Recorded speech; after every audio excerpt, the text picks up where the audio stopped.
అప్పు చేయడం ఎంతండి? చాలా ఈజీ. కానీ ఆ అప్పు తీర్చే సమయంలో మాత్రం ఒక మనిషి మొహంపై ఉండే చిరునవ్వే కనిపించదు. ప్రాణం పోయినా సరే అప్పనేది చేయకూడదు. హలో అండి. నేను మీ Siri. Welcome to Siri simple vlogs and videos. అందరూ బాగున్నారా? ఈరోజు మీతో చాలా విషయాలను షేర్ చేసుకోవాలని చెప్పేసి ఈ వీడియో పోస్ట్ చేస్తున్నాను. నాకు తెలిసి నేను చెప్పబోయే మాటలు చాలా మందికి యూజ్ అవ్వచ్చు. డెఫినెట్లీ వీడియో ఎండింగ్ వరకు అయితే చూడండి. అలానే లైక్ చేసి ఇంకా ఎవరైనా సబ్స్క్రైబ్ చేసుకోకపోతే మన ఛానల్ని సబ్స్క్రైబ్ చేసేయండి. బోల్డ్ అన్ని విషయాలను మాట్లాడుకోవచ్చు. ఇంకా మన వీడియోలోకి వస్తే ప్రాణం పోయినా అప్పు చేయకూడదు అని చెప్పాను కదా. ఎందుకు అంటే ఒక చిన్న అవసరాన్ని తీర్చుకోవడం కోసమని జస్ట్ ఏముందిలే అని కొంతవరకు అమౌంట్ తీసుకుంటాం. కానీ అదే డబ్బు తీర్చే సమయానికి మన చేతిలో లేకపోతే అది తీర్చడం కోసం అని చెప్పేసి ఇంకొంత అప్పు చేస్తాం. అలా ఒకటి తీర్చడం కోసం ఇంకోటి, ఇంకోటి తీర్చడం కోసం ఇంకోటి అట్లా చేస్తూనే పోతుంటాం. కానీ అలాంటి తప్పు అస్సలు చేయకూడదు.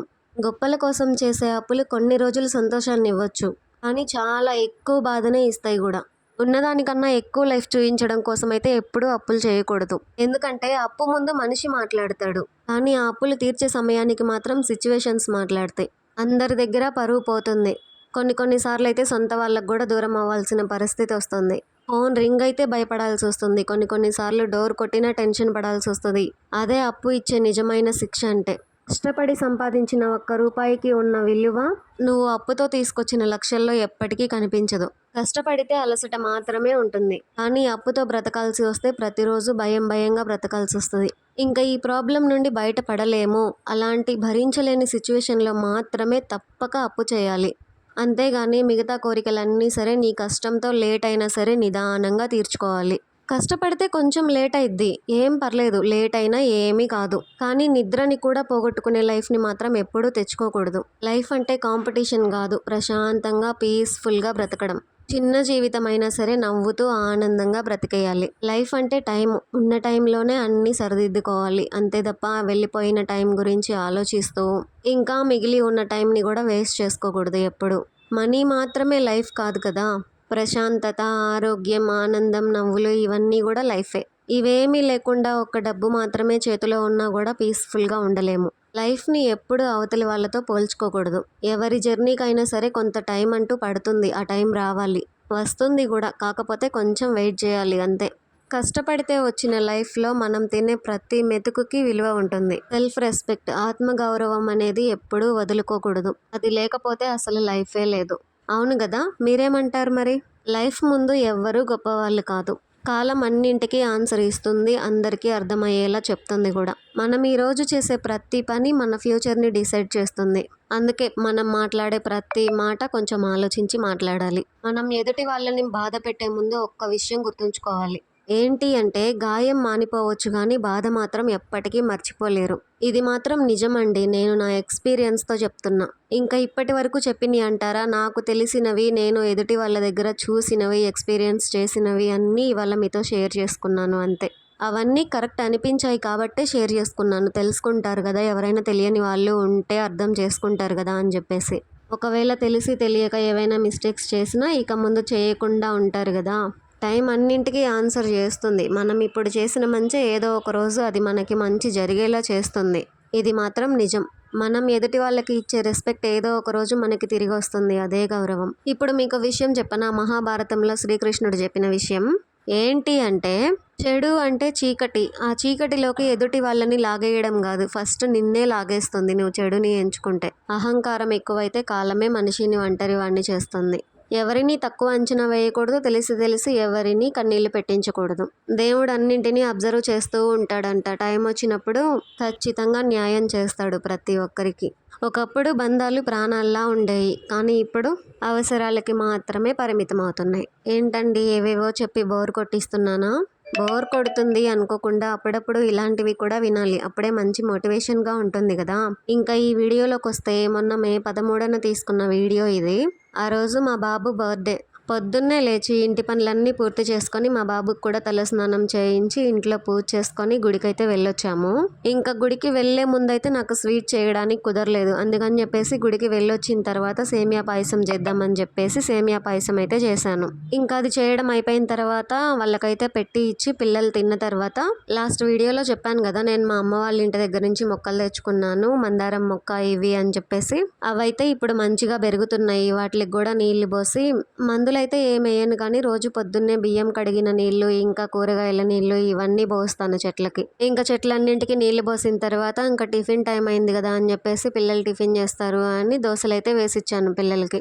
ఇంకా మా హస్బెండ్ కాఫీ తాగుతానంటే తనకి కాఫీ కల్పించి ఇంకా పిల్లలకి దోశలేసి నేను ఇంకా రిమైనింగ్ పనులు చేసుకుందాం అని చెప్పేసి అంట్లు చాలా ఉన్నాయి సింక్లో అని చెప్పేసి అంట్లు కూడా కడిగేశాను. సింక్ క్లీన్గా ఉండి గ్యాస్ స్టవ్ కౌంటర్ అంతా కూడా నీట్గా ఉంటాయి. ఎంత ప్రశాంతంగా ఉంటుందో కదా. మార్నింగ్ లేచిన వెంటనే నైట్ పనులన్నీ చేసుకొని పొద్దున్నే అలా చూడగానే గ్యాస్ స్టవ్ కౌంటరు నాకు నీట్గా ఉంటే ఎంత ప్రశాంతంగా అనిపిస్తుందో, లేని ఆనందం కొత్తగా వచ్చినట్లు ఉంటుంది. ఇంక ఈ అంట్లన్నీ కడిగేసిన తర్వాత అయితే కొంచెం సేపు అట్లా కూర్చున్నాను. కూర్చుంటే మా గగన వచ్చి అమ్మ నాకు సేమియా పాయసం పెట్టవా అంటే తనను అక్కడ కూర్చోబెట్టి పెడుతున్నాను. కింద ఉంటే మా బాబు పారబోస్తున్నాడు, అందుకని చెప్పేసి అక్కడ కూర్చోబెట్టి పెడుతున్నాను. తనకు అక్కడ తినడం అంటే చాలా ఇష్టం. చాలా వరకు ఇంట్లో పెద్ద పిల్లలు సైలెంట్గా ఉంటే చిన్న పిల్లల అల్లరి ఎక్కువ ఉంటుంది కదా. అంతేనండి, అదే నిజం. మా గగనకి ఇప్పటికి కూడా నేను తినిపిస్తేనే తింటది, ఒక్కోసారి తనే తింటదిలేండి. కానీ ఇప్పుడే ఇంత ఏజ్లోనే మా బుడ్డోడు మాత్రం వాడే తినాలని చూస్తాడు ఏం పెట్టినా కూడా. 1 ఇయర్కే ఏదైనా సరే వాడు తీసుకొని తినడానికి ట్రై చేస్తాడు. మా గగన మాత్రం ఫస్ట్ నన్నే పెట్టమంటది.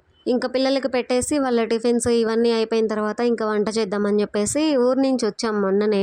ఇంక ఇంట్లో కూరగాయలు కూడా ఏమీ లేవు అని చెప్పేసి మా హస్బెండ్ అయితే బయట నుంచి టమాటాలు తీసుకొచ్చాడు అప్పటికప్పుడే. ఇంకప్పుడే చాలా ఫ్రెష్గా ఉన్నాయని చెప్పేసి టమాటా కూర చేద్దామని టమాటాలు కట్ చేసుకుంటూ రైస్ కడిగి పెట్టాను. ఈలోపు అన్నం కూడా ఉడుకుతుంది కదా అని చెప్పేసి. ఒక్కోసారి ఎందుకు కోపం వస్తుందో కూడా తెలియదు. అత్త మీద కోపం దుత్త మీద చూపించినట్లు ఏదో ఆలోచించుకుంటూ ఉంటాను. ఇంతలోకే మా గగన వచ్చి అల్లరి చేస్తుంది, నన్ను విసిగిస్తుంది.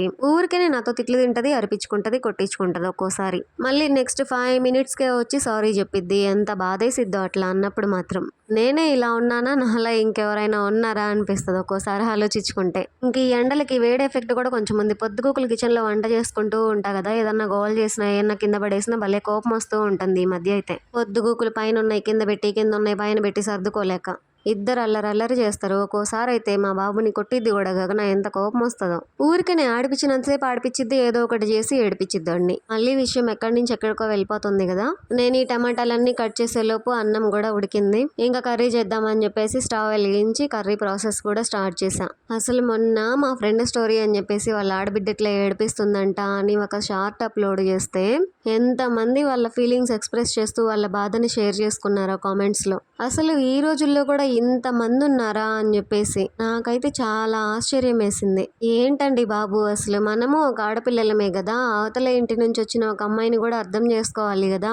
మనం మన అత్తారింట్లో సంతోషంగా ఉండాలి అని ఎట్లయితే అనుకుంటామో అవతల ఇంటి నుంచి వచ్చిన అమ్మాయి కూడా వాళ్ళ అత్తారింట్లో అట్లనే సంతోషంగా ఉండాలి అనుకుంటుంది కదా.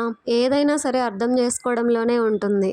అర్థం చేసుకొని ఒకరికొకరు హెల్ప్ఫుల్గా ఉంటే లైఫ్ బాగుంటుంది. కానీ గొడవలు పెట్టుకుంటూ ఉంటే ఎవరు హ్యాపీగా ఉండగలుగుతారు చెప్పండి. మనం తెచ్చుకునేది ఏం లేదు, వాళ్ళు తీసుకెళ్లేది ఏం లేదు. ఎవరైనా సరే వాళ్ళ అత్తారింట్లో సంతోషంగా ఉండాలి అని అనుకుంటారు కదా. నిజంగా నేను అప్లోడ్ చేసిన ఆ షార్ట్ అయితే మా ఫ్రెండ్ చూసి ఆ కామెంట్స్ చూసి తనైతే చాలా ఆశ్చర్యపోయిందంట. నిజం సిరి, నేనొక్కదాన్నే ఈ ప్రాబ్లం ఫేస్ చేస్తున్నా అనుకున్నా, కానీ ఇంతమంది ఉన్నారా నాలాంటి వాళ్ళు అని అయితే తను చాలా బాధపడి నాతో అయితే చాలాసేపు మాట్లాడింది. ఇంకా ఇప్పటికీ ఆ షార్ట్కి కామెంట్స్ వస్తూనే ఉన్నాయి, మా లైఫ్ ఇట్లానే ఉంది, మా లైఫ్ ఇట్లానే ఉంది అని చెప్పేసి. నిజంగా ఆ వీడియోకి వచ్చిన కామెంట్స్ అన్నీ చూసి మా ఫ్రెండ్ అయితే చాలా రియలైజ్ అయిందంట. నిజమే, ఏం చేస్తాం, ఒక్కోసారి ఒక్కో సిచ్యువేషన్ అట్లా ఉంటుంది. లైఫ్ ఎప్పుడు ఎలా ఉంటుందో ఎవరికి తెలియదు కదా. ఎవరి లైఫ్ ఎలా ఉంటుంది, ఎవరి లైఫ్లో ఏం జరుగుతుంది అనేది అస్సలు ఎక్స్పెక్ట్ చేయలేం. అవును, మీరు టమాటా కూర అయితే ఎట్లా చేస్తారు? మసాలాలు వేస్తారా, వాటర్ పోస్తారా? నేనైతే మసాలాలు తక్కువ, జస్ట్ ధనియాల పొడి వేస్తాను, వాటర్ కూడా వేయను. ఇంకా ఇలా సింపుల్గా ఎలాంటి మసాలాలు లేకుండా టమాటా కర్రీ చేసుకొని గ్రేవీతో తినడం అంటే నాకు చాలా ఇష్టం. ఇలా కర్రీ చేస్తే మా గగనకి ఫేవరెట్ కూడా. తను కూడా చాలా ఇష్టంగా తింటది టమాటా కర్రీ అంటే. ఇంకా పొద్దునైతే వాటర్ రావట్లేదని చెప్పేసి బట్టలు కూడా ఏమీ వాష్ చేయలేదు. ఇంకా తర్వాత మోటార్ వేసుకొని వాటర్ వస్తున్నాయి, ట్యాంకీ నిండింది అన్న తర్వాత ఇంకా బట్టలు మెషిన్లో వేసాను. ఇవి కూడా మధ్యాహ్నం కల్లా ఉతికేస్తే ఇంకా సాయంత్రానికి ఆరిపోతాయి కదా, మంచిగా మడత పెట్టేసుకోవచ్చు అని. ఊరికి వెళ్ళొచ్చాము కదా, చాలా బట్టలు ఉన్నాయి అసలు. ఇంక ఈ పనులన్నీ అయిపోయేసరికి అయితే మధ్యాహ్నం 1 అయింది. అంతేనండి. ఈ వ్లాగ్ మీకు ఎలా అనిపించింది? నచ్చిందా? లేట్ ఎందుకు, లైక్ చేసి సబ్స్క్రైబ్ చేసి మీ ఫ్రెండ్స్ అండ్ ఫ్యామిలీకి కూడా షేర్ చేయండి. యూజ్ అవుతుంది చాలా వరకు.